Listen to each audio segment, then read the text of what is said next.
झील मैंने कड़े ने प्रभु को धन्यवाद दिए। आज ये सुंदर दिन रे सुंदर प्रभात रे प्रभु मते जो समय देइछंती धन्यवाद दिए। आउ मुझे विशेष धन्यवाद दिए मो पाई हम मानकर छवि भौणी मध्य प्रार्थना रे समर्पण कले से प्रभु को धन्यवाद दिए। आसंतु आउ पदे प्रार्थना करिबा प्रभु को नाम को महिमा करिबा। आज वाक्य आउ आमे मनुष्य द्वारा सुनिबा नाही किंतु प्रभु को द्वारा सुनिबा पाई आमने जेमति सेमी प्रकार मनस्तरे मन नहीं बसिबा। प्रभु आशीर्वाद करिवे। जेतोळे प्रभु तुम मो सहित कथा कुह मो सहित कथा कुह बोले जेतोळे आमे से हृदय चिंता रखी जेतोळे ईश्वरंकर वाक्य सुनिबा पाई जिबा निश्चित भावे प्रभु आमनकर आवश्यकता जानी आमनकर दुर्बलता जानी प्रभु कथा कहिबे। तेणु आसंतु आज आम जो वाक्यांश मु नहीं से वाक्यांश आम ध्यान करने पूर्व पदे प्रार्थना करी। पवित्र पवित्र पवित्र बाहिनी गंडीश तुम धन्यवाद कर तुम प्रशंसा कर प्रभु मु निजक तुम पाखे समर्पण करुच्ची। प्रभु मु तुम दीनहीन प्रभु अयोग्य संतान हेले मध्य प्रभु तुम मत जी सुंदर सुजोग देल से तुमको धन्यवाद करुच्ची। प्रभु सारंग भेटघाट रे प्रभु तुमर प्रभु अभिषिक्त दास दासी गहन रे प्रभु तुमर प्रभु ईश्वरंकर लोक ईश्वरंकर भय भक्ति रे लोक गहन रे जो वाक्य परिवेशन करने मत जे सुजोग देल से धन्यवाद करुच्ची। प्रभु प्रभु तुम दया तुम अनुग्रह पाई तुमको धन्यवाद करुच्ची। आज दिन पाई तुमको धन्यवाद करुच्ची।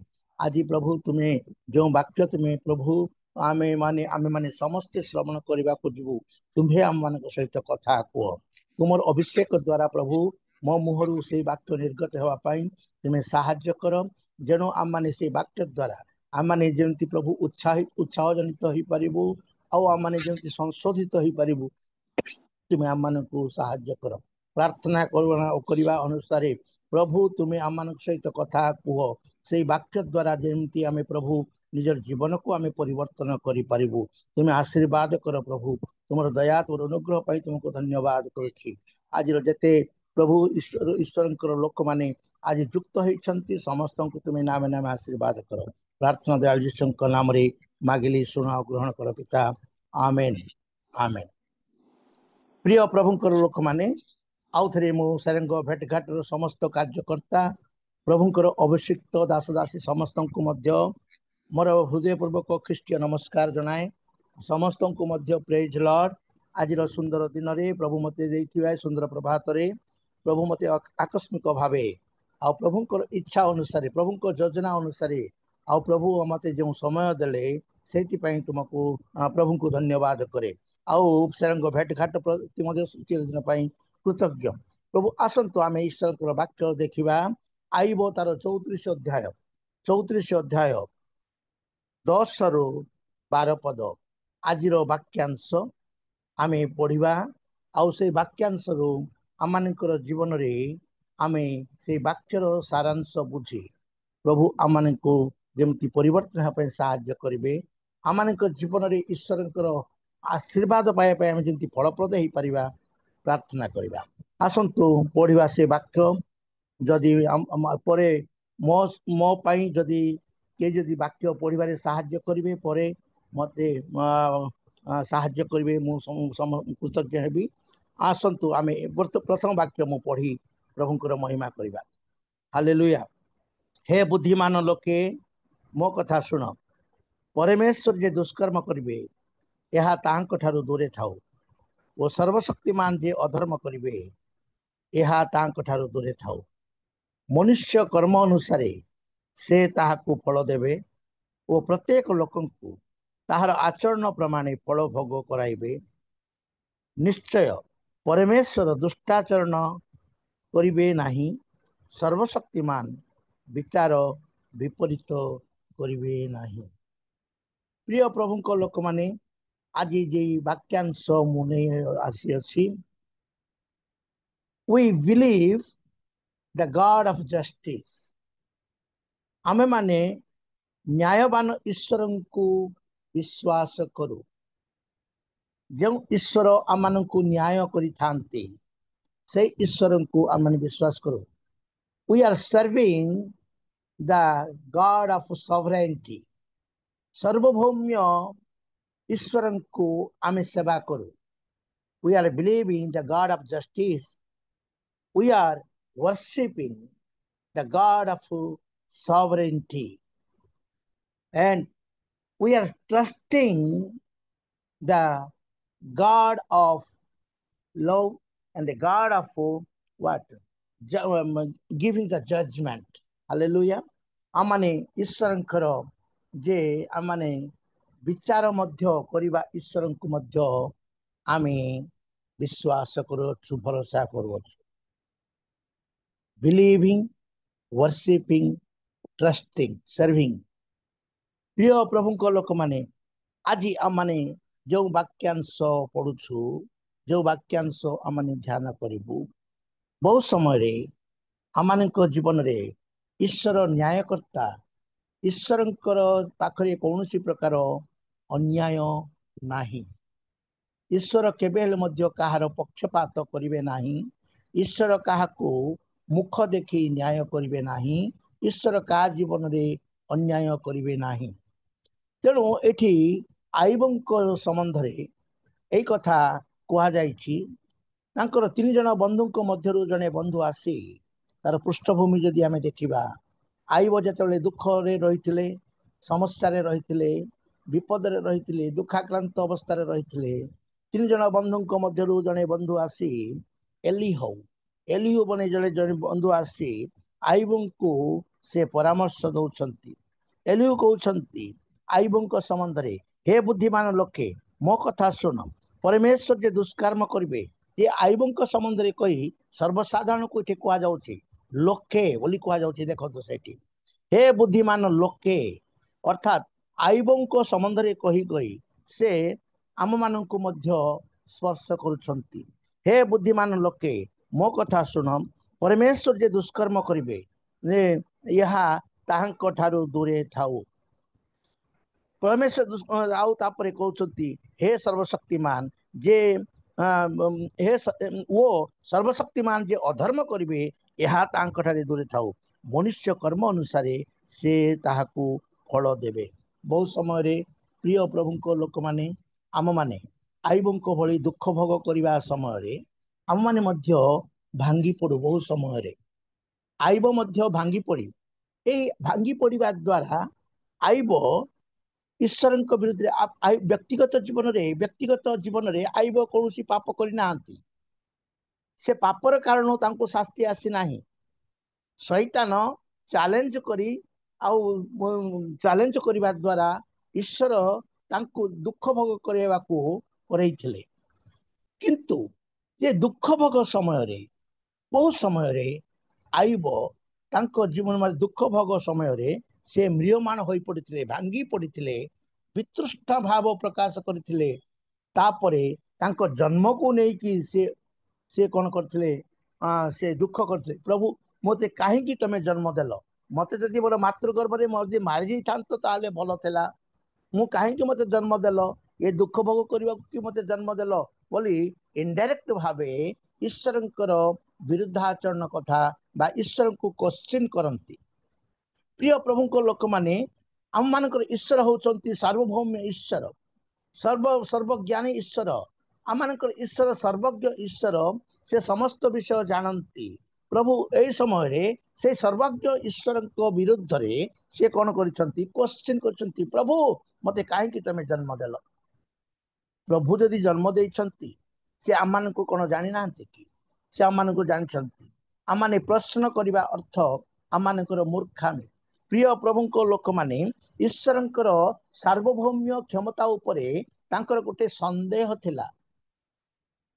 ସେ ଯଦିଓ ବ୍ୟକ୍ତିଗତ ଜୀବନରେ ପାପ କରିନଥିଲେ, ତାଙ୍କର ବ୍ୟକ୍ତିଗତ ଜୀବନରେ କୌଣସି ପାପ ନଥିଲା, କିନ୍ତୁ ଦୁଃଖ ଆସିବା ସମୟରେ ତାଙ୍କ ମୁହଁରୁ ଈଶ୍ୱରଙ୍କର ବିରୁଦ୍ଧାଚରଣ, ତାଙ୍କ ଜନ୍ମ ପ୍ରତି ସେ ଶାପ ଦଉଥିଲେ, ଆଉ ଈଶ୍ୱରଙ୍କର ସାର୍ବଭୌମ୍ୟ କ୍ଷମତାକୁ ଅବିଶ୍ୱାସ କରୁଥିଲେ, ଈଶ୍ୱରଙ୍କର ଜ୍ଞାନକୁ ବୁଝି ପାରୁନଥିଲେ। ଈଶ୍ୱର କାହିଁକି ସେ ଜ୍ଞାନ ସେ ସମସ୍ୟା ଦେଲେ ବୁଝି ପାରୁନଥିଲେ। ଏଇ ସମୟରେ ଯଦିଓ ଏଲିହୁ ବୋଲି ଜଣେ ବନ୍ଧୁ ଆସି ସେ ତାଙ୍କ ବିରୁଦ୍ଧରେ, ତାଙ୍କ ସମ୍ବନ୍ଧରେ ସାକ୍ଷ୍ୟ ଦେଇ ତାଙ୍କ ସମ୍ବନ୍ଧରେ ତାଙ୍କୁ ପରାମର୍ଶ କରି ଏ କଥା କହନ୍ତି ଯେ ଈଶ୍ୱର କେବେ ହେଲେ ଅନ୍ୟାୟ କରନ୍ତି ନାହିଁ। हे बुद्धिमान लोक मो कथा शुण परमेश्वर आमे मध्य जेतले समस्या आसीबो आम मानक जीवन रे विपद जेतले आसीबो हमर सह्यरु बाहर जेतले हबो इनडायरेक्ट भाबे प्रभु मु तो एते भक्ति करूची मु एते प्रार्थना करूची मु एते सहभागिता करूची तुम सहित किंतु मोर तो समस्या गला नाही मु तो विश्वस्त भावे काम करूची मोर तो समस्या गला नाही दुख गला नाही बहुत समय रे ईश्वर विरुद्ध रे आमे कौन करूथाऊ प्रश्न करूथाऊ बा ईश्वर को अविश्वास करूथाऊ प्रश्न करूथाऊ आउ बहुत समय रे ईश्वर को आमे कौन करूथाऊ से प्रकार प्रश्न माने पचारि हाँ आमे माने व्यक्तिगत जीवन रे मध्य पाप करिथाऊ प्रिय प्रभु को लोक माने आम माने देखिबा तेणु करी एठी गुटे कथा व्यवहार करिसंती हे बुद्धिमान लोके बहुत समय रे निजर पाप को आमे माने परिचालना न करी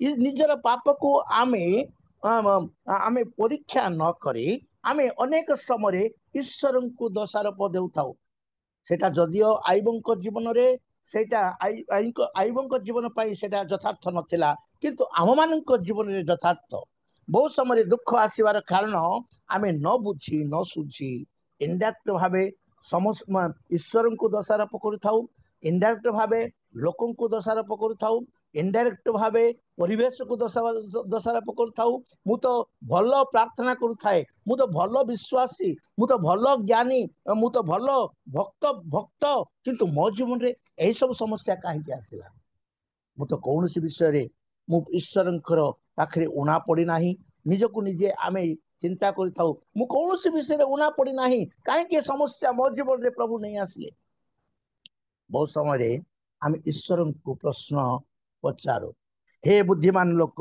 मो कथा शुण परमेश्वर दुष्कर्म करिवे एहा ताहांक ठारे दूरे थाऊ ओ सर्वशक्तिमान जे अधर्म करिवे एहा ताहांक ठारे दूरे थाऊ ताहांक ठारे दूरे थाऊ तापर 11 पद लेखा अछि जे मनुष्यर कर्म अनुसार से ताहांकु फल देवे ओ प्रत्येक लोकंकु तार आचरण प्रमाणे फल देवे एई कथाटा आमे भूली जाऊ ईश्वर को प्रश्न करने पूर्वर आम यही कथाटा भूली जाऊ 11 पदर जो कथा लेखा अच्छी मनुष्यर कर्म अनुसार से आपना को फल देवे आम जे प्रकार कर्म करवा से प्रकार फल पाइबा यही कथाटा को आम भूली जाई आम ईश्वर को बारंबार प्रश्न पचारू थाऊ प्रभु ए समस्या मो जीवन रे कहीं आसला ए विपद मो जीवन रे कहीं आसला मनुष्यर कर्म अनुसार से ताहाको फल देवे ओ प्रत्येक लोक को तार आचरण प्रमाणे फल भोग करेबे अर्थात एठी लेखा अछि आमानकर ईश्वर कोन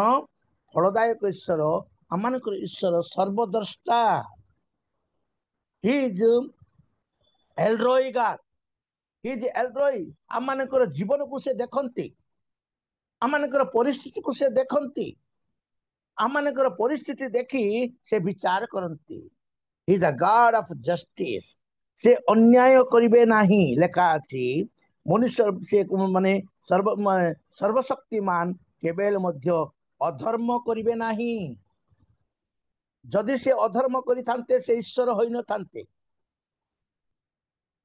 जदि से अधर्म करिवे से ईश्वर नुहंती प्रिय प्रभु को लोक माने आमानकर ईश्वर अधर्म करिवार ईश्वर नुहे समस्त धर्म करिवार ईश्वर बहुत समय रे निजर जीवन को परीक्षा निरीक्षा न करी इनडायरेक्ट भावे आम ईश्वर को दोषारोप करूथाऊ आज जे प्रचार मु कहली द we are serving we are believing we are worshipping the God of justice न्यायवान ईश्वर को आमे कौन करूछु माने सेवा करूछु 12 पद निश्चय परमेश्वर दुष्टाचरण करिवे नाही there is no wickedness in the God तांका पाखरे कोनोसी दुष्टता नाही से दुष्टाचरण करिवे नाही सर्वशक्तिमान विचार विपरीत करिवे नाही देखो एठी लेखा अछि गोटे पद व्यवहार करा जायछि विपरीत से कर्म अनुसार कार्य करिवे तांकर विचार रे कोनोसी प्रकार विपरीत नाही ताहले समस्या आसीबार कारण कौन ए समस्या आसीबार कारण कौन ए समस्या आमे से विषय नहीं कि आज आमे चिंता करूछु प्रिय प्रभु को लोक माने आमे ईश्वर को दोषारोप करूछु किंतु निजर जीवन रो आमे जीवन को आमे देखुना ଯେତେବେଳେ ଆମେମାନେ ଆମମାନଙ୍କର ଇଣ୍ଟିଗ୍ରିଟି ଯଥାର୍ଥତା ବା ସରଳତା ବା ଆମମାନଙ୍କର ନୀତିକୁ ଆମେ ରକ୍ଷା କରିବା ସେତେବେଳେ ଈଶ୍ୱର ଆମମାନଙ୍କ ମଧ୍ୟରେ ନିଶ୍ଚିତ ଭାବେ ନ୍ୟାୟବାନ ଈଶ୍ୱର ହେବେ। ଆଜି ଆମମାନଙ୍କର ଯଥାର୍ଥତାକୁ ପରୀକ୍ଷା କରିବାର ସମୟ। ଶେଷ ଦିନ ମାନଙ୍କରେ ରହିଛୁ। এই ଶେଷ ଦିନ ମାନଙ୍କରେ ରହିଛୁ। ଆମେ ନିଜକୁ ନିଜେ ମନେ କରୁ ଯେ ଆମେ ଠିକ ଅଛୁ, ମୁଁ ଠିକ ଅଛି, କିନ୍ତୁ ସମସ୍ୟା କାହିଁକି ଆସୁଛି? ବହୁତ ସମୟରେ ଆମମାନଙ୍କର ଯେ ଅଜାର୍ଥତା, ଆମମାନଙ୍କର ଯେ ଦୁର୍ବଳତାକୁ ଆମେ ପରୀକ୍ଷା ନିରୀକ୍ଷା କରୁନାହୁଁ। ପ୍ରଭୁ କହୁଛନ୍ତି ଯୋଉମାନେ ଯଥାର୍ଥ ଭାବରେ ଜୀବନ ଯାପନ କରୁଛନ୍ତି ତାଙ୍କର କୌଣସି ମଙ୍ଗଳ ତାଙ୍କ ପାଖରୁ ଯିବ ନାହିଁ। ଆମେ ଦେଖି ପଢିବା, ମୋ ପାଇଁ ପଢିବାରେ ସାହାଯ୍ୟ କରିବେ ଦୟାକରି ଗୀତ ସଂହିତା 84 ଅଧ୍ୟାୟ 11 ପଦ। ଗୀତ ସଂହିତା 84 ଅଧ୍ୟାୟ 11 ପଦ ଦୟାକରି ମୋ ପାଇଁ ପଢିବାରେ ସାହାଯ୍ୟ କରିବେ। 84 11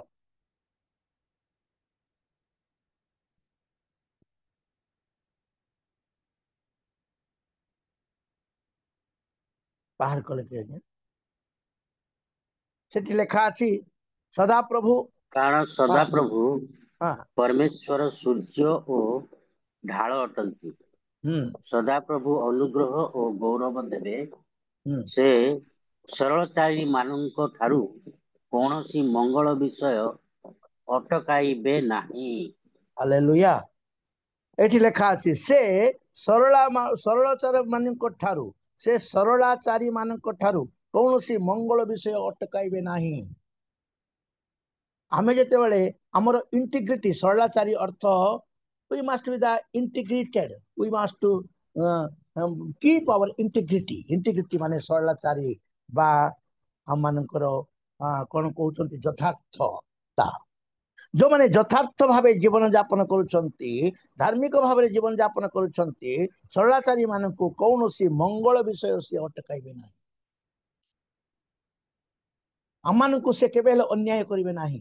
କିନ୍ତୁ ଆମମାନଙ୍କର ଜୀବନକୁ ନ ଦେଖି ବହୁତ ସମୟରେ ଆମେ ଈଶ୍ୱରଙ୍କୁ ଦୋଷାରୋପ କରୁଥାଉ ବା ପରିବେଶକୁ ଦୋଷାରୋପ କରୁଥାଉ, ଲୋକଙ୍କୁ ଦୋଷାରୋପ କରୁଥାଉ। ମୁଁ କେତେ ସରଳ ଭାବେ ଜୀବନ ଯାପନ କରୁଛି, ମୁଁ କେତେ ଯଥାର୍ଥତା ଭାବେ ଜୀବନ ଯାପନ କରୁଛି, ସେ ବିଷୟ ନିଜକୁ ପରୀକ୍ଷା ନିରୀକ୍ଷା ନ କରି ଆମେ ମାନେ କଣ କରୁ? ଇନଡାଇରେକ୍ଟ ଭାବେ ଈଶ୍ୱରଙ୍କୁ ଦୋଷାରୋପ କରୁ। ପ୍ରିୟ ପ୍ରଭୁଙ୍କ ଲୋକମାନେ, ଶେଷ ଦିନ ମାନଙ୍କରେ ଯେତେବେଳେ ଆମେ ରହିଛୁ, ଈଶ୍ୱରଙ୍କର ସମୀପବର୍ତ୍ତୀ ହେବା, ନିକଟବର୍ତ୍ତୀ ହେବା ପାଇଁ ଆମମାନଙ୍କର ଜୀବନରେ ଦରକାର ମାନେ କଣ? ସରଳାଚାର ଅର୍ଥାତ୍ ଯଥାର୍ଥତା, ଇଣ୍ଟିଗ୍ରିଟି। ଯୋଉମାନଙ୍କର ଯଥାର୍ଥତା ରହିଛି ସେମାନେ କୌଣସି ବିଷୟରେ ଅନ୍ୟାୟ ପାଇବେ ନାହିଁ।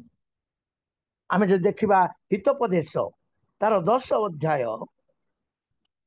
9 ପଦ, ହିତୋପଦେଶ ତାର 10 ଅଧ୍ୟାୟ 9 ପଦ ଲେଖା ଅଛି ସରଳାଚାରୀ ନିର୍ଭୟରେ ଚାଲେ। ଯୋଉମାନେ ସରଳାଚାରୀ ସେମାନେ ନିର୍ଭୟରେ ଚାଲେ, ମାତ୍ର ବକ୍ରଗାମୀ ଜଣା ପଡିବ। ଯୋଉମାନେ ଇଣ୍ଟିଗ୍ରିଟି ରକ୍ଷା କରନ୍ତି, ଯୋଉମାନେ ଯଥାର୍ଥତା ରକ୍ଷା କରନ୍ତି, ଯୋଉମାନେ ଈଶ୍ୱରଙ୍କର ରାସ୍ତାରେ ଚାଲନ୍ତି, ସେମାନେ କଣ କରିବେ? ଭୟ କରିବେ ନାହିଁ। କୌଣସି ବିପଦ ଆସିଲେ ମଧ୍ୟ, ଆପଦ ଆସିଲେ ମଧ୍ୟ ତାଙ୍କର ଭୟ ରହିବ ନାହିଁ। ସେମାନେ ଜାଣନ୍ତି ମୋ ପାଇଁ ପ୍ରଭୁ ନ୍ୟାୟବାନ ଈଶ୍ୱର ଅଛନ୍ତି, ମୋ ପାଇଁ ପ୍ରଭୁ ନ୍ୟାୟ କରିବାରେ ଈଶ୍ୱର ଅଛନ୍ତି। ତେଣୁ କୌଣସି ପ୍ରକାର ସମସ୍ୟା ଯଦି ଆସିବ, ସେମାନେ କୌଣସି ସମସ୍ୟା ବା ମନ୍ଦ ବିଷୟ ଆସିବ, ସେମାନେ ଭୟ କରିବେ ନାହିଁ। ପ୍ରିୟ ପ୍ରଭୁଙ୍କ ଲୋକମାନେ, ଏଠି ଆମେ ଦେଖୁଛୁ ସରଳାଚାରୀ କଣ କରେ? ନିର୍ଭୟରେ ଚାଲେ। କିନ୍ତୁ ସରଳାଚାରୀର integrity, the man of integrity, ତାର ବିପରୀତ କଣ? ବକ୍ରଗାମୀ। ମାତ୍ର ବକ୍ରଗାମୀ ଜଣା ପଡିବ। ଯୋଉମାନେ ବକ୍ର ରାସ୍ତାରେ ଚାଲନ୍ତି, କୁଟିଳ ରାସ୍ତାରେ ଚାଲନ୍ତି। ଯଥାର୍ଥ ତାର ଅପୋଜିଟ ହେଲା କୁଟିଳତା। ଯଥାର୍ଥତା କୁଟିଳତା। ଯୋଉମାନେ କପଟରେ ଚାଲନ୍ତି, କପଟ ବେଶ ଆଚରଣ କରନ୍ତି, ଯଦିଓ ତାଙ୍କ ଜୀବନରେ କପଟତାକୁ ସ୍ୱୀକାର କରନ୍ତି, ସେମାନଙ୍କର ଜୀବନରେ ତାଙ୍କୁ ଜଣା ପଡିବ। ପ୍ରିୟ ପ୍ରଭୁଙ୍କ ଲୋକମାନେ, ତାହେଲେ ଏ ସରଳାଚାରୀ ମାନେ କଣ କରିବେ? ତାଙ୍କ ଜୀବନରେ ନିଶ୍ଚିତ ଭାବେ ନ୍ୟାୟ ପାଇବେ।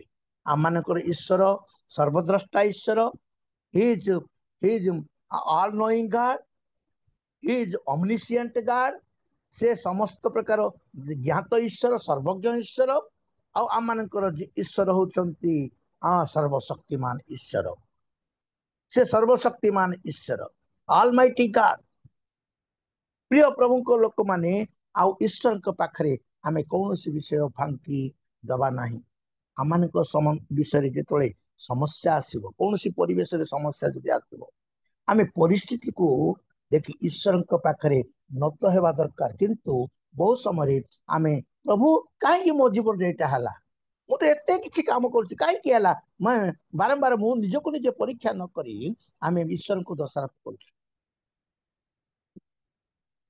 जेतले दाऊद प्रार्थना करने ईश्वर पाखक जाऊले से ईश्वर पाखे निजर जीवन को समर्पण करते आम जदि गीत संगीता 139 गीत तार 23 आउ 24 पद देखा हे परमेश्वर मोहर अनुसंधान कर दाऊद जिते ईश्वर छाम को जाऊले से 23 पद कहते हे परमेश्वर मोहर अनुसंधान कर मो अंतकरण रे परिचय नियो मते परीक्षा कर मोर संकल्प सब ज्ञात हुओ आउ मो अंतर रे दुष्टतार कौन आचरण अच्छी कि नहीं यह देख पुणी अनंत पथरे मते गमन कराओ तांको निजर दुष्टता प्रति कौन करते परीक्षा निरीक्षा करते जीवन को से परीक्षा करते किंतु से ईश्वर को दोषारोप करना जिते जीवन रे विपद आसला समस्या आसला से ईश्वर को कौन से मते दोषारोप करना निजको परीक्षा कर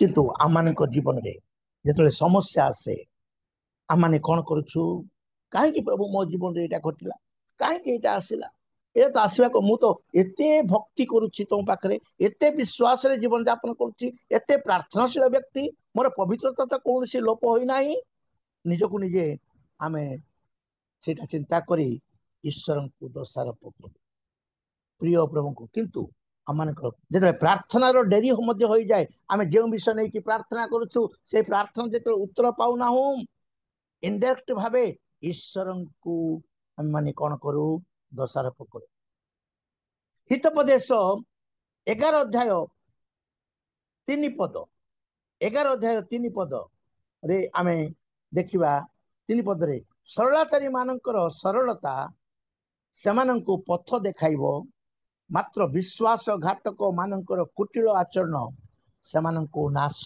करिबो जो माने सरलाचारी जो माने यथार्थ भावे जीवन यापन करती से माने को प्रभु मार्ग खोली देवे रास्ता पथ देखेबे किंतु विश्वासघातक बहुत समय आमाने विश्वासघातक जीवन यापन करी कुटिल जीवन यापन करी ईश्वर को आमे प्रश्न पचार था कहीं मो जीवन एटा घटिला प्रिय प्रभु को लोक माने ईश्वर केबेले मध्य अन्याय करती ना आमे से विषय जदि देखिबा ईश्वर केबेले मध्य अन्याय करती ना आयुबर अन्याय किछि ताकर व्यक्तिगत भावे कौन से अन्याय कर नथिले किंतु जेतले समस्या आसिला समस्या को से बरदास्त न करी ईश्वर को प्रश्न पचारुथिले सेटा होछि ताकर दुर्बलता ईश्वर शक्ति उपरे से विश्वास कर पार नथिले बा ईश्वर ज्ञान से समस्या को जानिबा पई ईश्वर ज्ञान तांको पाखे उदय होई नथिला प्रिय प्रभु को लोक माने आज आम मान जीवन रे देखुछु जे इंटीग्रिटी यथार्थता जने विश्वासी यथार्थता भावे जेतबेले चलिबे तांको जीवन रे जेते विपद आसिले मध्य प्रभु संभाळिबे तांकर जीवन रो पथ प्रदर्शक प्रभु निजे हेबे आ तांको जीवन रे कौन सी समस्या आसिले प्रभु तांकर न्याय करिवे प्रभु तांकर न्याय करिवे तापरे हितोपदेश 19 अध्याय आमे जदि देखिबा एक पद जो दरिद्र अपना सिद्धतारे चले से कुटिलस्थ और मूर्ख लोक अपेक्षा भल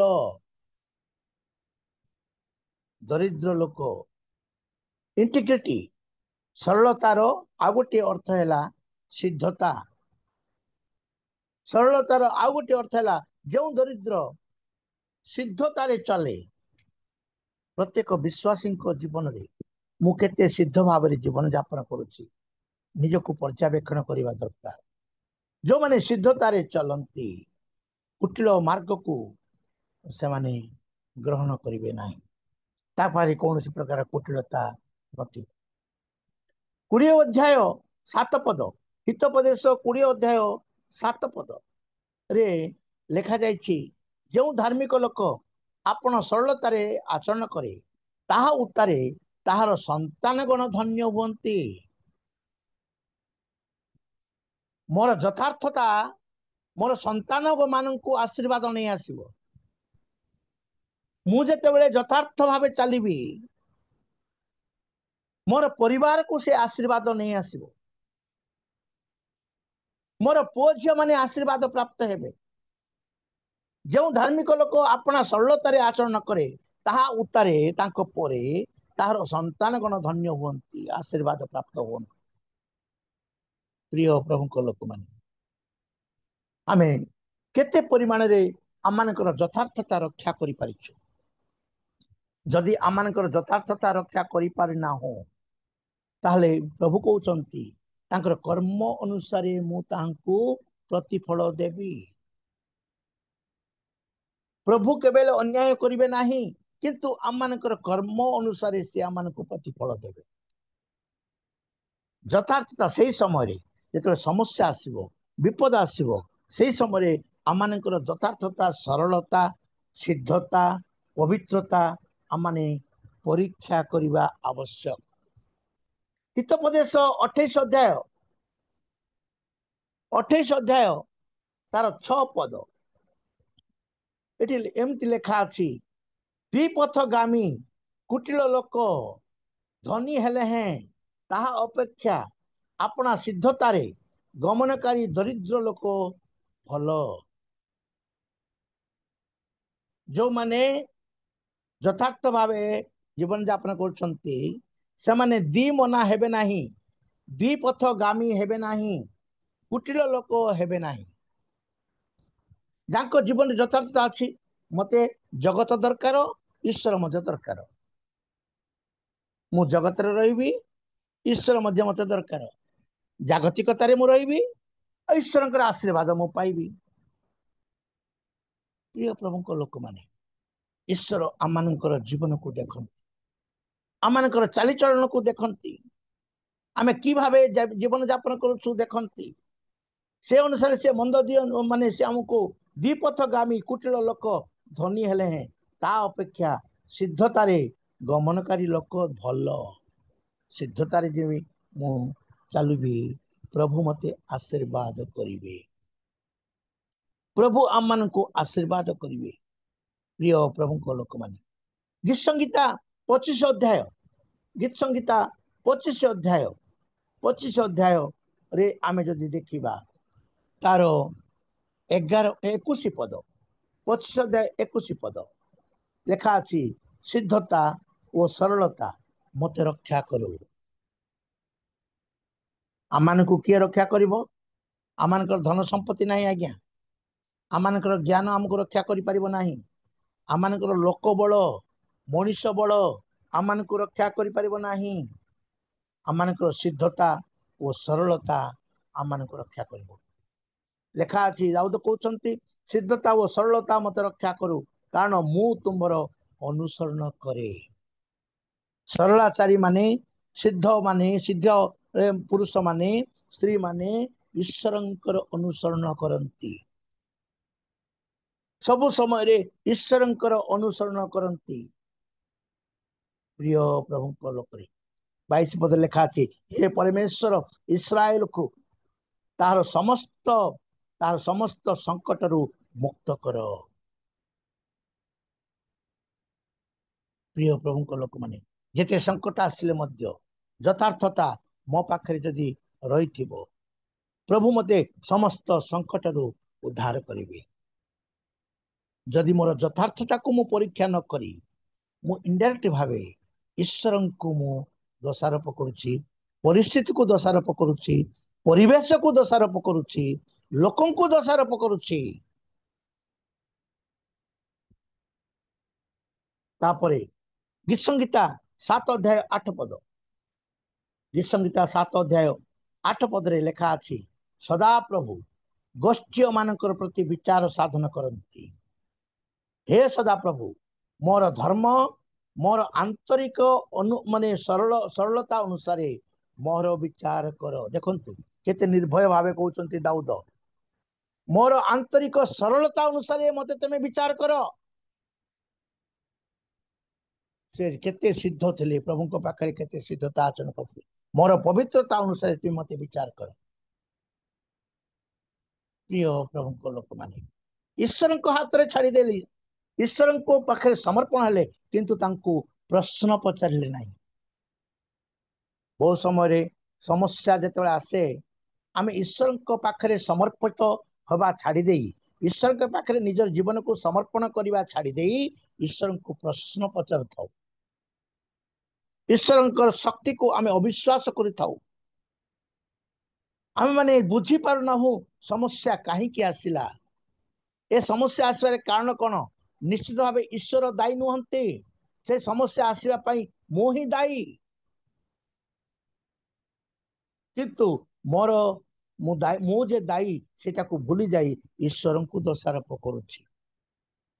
केतबेले ईश्वर जेतबेले यथार्थ लोक माने प्रार्थना करंती, ईश्वर केवल मध्य प्रार्थनार उत्तर न देई रही पारंती ना। हितोपदेश 66 अध्याय आमे समस्त जानिछु, एटा आमानकर समस्तंकर हितोपदेश कहूछि। गीत संगीता 66 अध्याय 18 पद आमाने समस्ते एई पद जानो। सेठी लेखा अछि, जदि मु मन मध्यरे अधर्म को आदर करे तेबे प्रभु मो कथा सुनिबे नाही। बहुत समय मोर प्रार्थनार उत्तर आसु नाही, काहे की आसुनी? मो प्रार्थना एते मु प्रार्थना करूछि, आज्ञा मु एते प्रार्थना करूछि, एते दान दश मांस दउछि, एते उपवास प्रार्थना करूछि, एते सहभागिता करूछि, एते भक्ति जीवन यापन करूछि, किंतु प्रभु मोर प्रार्थना सुनु नाहंती। आमानकर ईश्वर होचंती प्रार्थना श्रवणकारी ईश्वर, से निश्चित भावे प्रार्थना सुनिबे। किंतु जदि आमानकर मन रे अधर्म थिबो, आमानकर ईश्वर पक्षपात ईश्वर नुहंती, अधार्मिक ईश्वर नुहंती, से न्यायवान ईश्वर। तांको ना को केबेले से बदनाम करिवे नाही। तांको स्टैंडर्ड हला पवित्रता, ईश्वरंकर स्टैंडर्ड हला पवित्रता। जो माने पवित्र भावे जीवन यापन करुछंती से निश्चित भावे तांको प्रार्थना सुनिबे। मात्र निश्चय परमेश्वर मो कथा सुनी अछंती, से मो प्रार्थनार रबरे मनोयोग करि अछंती। ता पर लेखा अछि, जदि मो मन मध्यरे अधर्म को आदर करे, मो पाखरे जदि अधर्म थिबो, प्रभु मोर प्रार्थना को सुनिबे नाही। प्रार्थनार निश्चित भावे तो शेष पद आ गोटे पद देखी आमे आज शेष करिबा।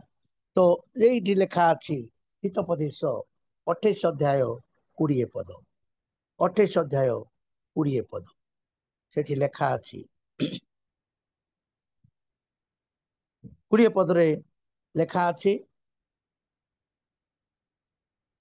विश्वस्त लोक आशीर्वाद रे वर्धिष्ठ हेबे, मात्र जे धनवान हेबाकू अति उद्यम करे से अदंडित नहिब।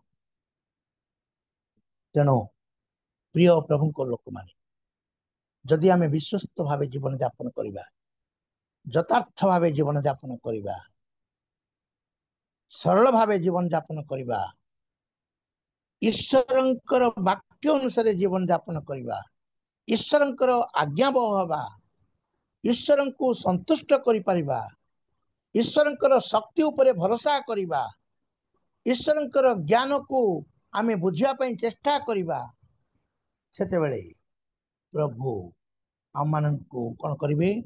आशीर्वाद रे वर्धिष्ठ करिवे। प्रभु आमको अन्याय करिवे नाही। विपद आसिले मध्य धार्मिक लोक मानकर अनेक विपद आसे, किंतु समस्त विपदर प्रभु से रक्षा करिवे। आमे प्रभु को प्रश्न पचारिबा नाही, निज जीवन को परीक्षा करिबा। मु कोठी उणा पड़ी, प्रभु मोर कोठी दुर्बलता अछि, पवित्र आत्मा मोर दुर्बलता को तुम्हें देखाओ, मोर दुर्बलता को संशोधन करी। आम मैंने जिते आम दुर्बलता को देखा संशोधन करवा, निश्चित भाव प्रभु आम अन्याय करेंगे ना। प्रभु आम न्यायवान ईश्वर, से केवल दुष्टता को प्रेम करते ना।